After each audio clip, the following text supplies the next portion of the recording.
elbow supination PAILS and rails in the slot position, in the release point position.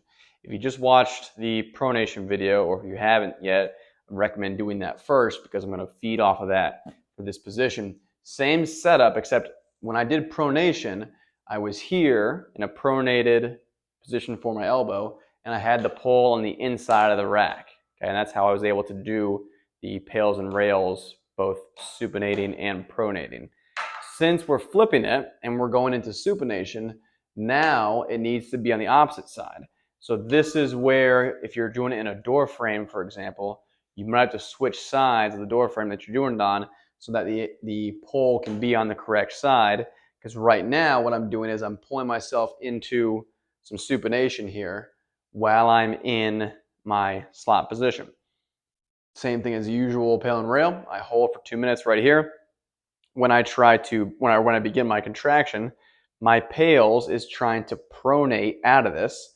So I'm again holding this position for 2 minutes, and then I'm going to try to drive the pole inward towards my body using my elbow to try to get strong on one side of the elbow joint, going into pronation again in slot position.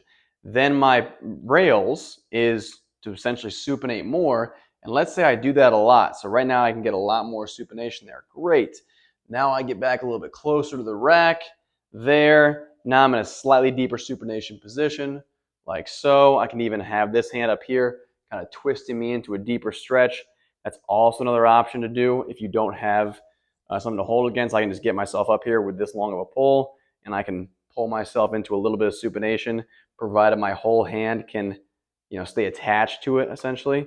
Depends on how you feel there. Then I just repeat the rep. So I've done a PAIL trying to pronate, a rail trying to supinate, and then I get a little bit deeper in that position right there. Go for 2 reps. As soon as I come out of it, we're going to do a elbow carve for each side. Just make sure when you're driving here, the whole goal is to expand some more workspace and train the stuff in that elbow joint.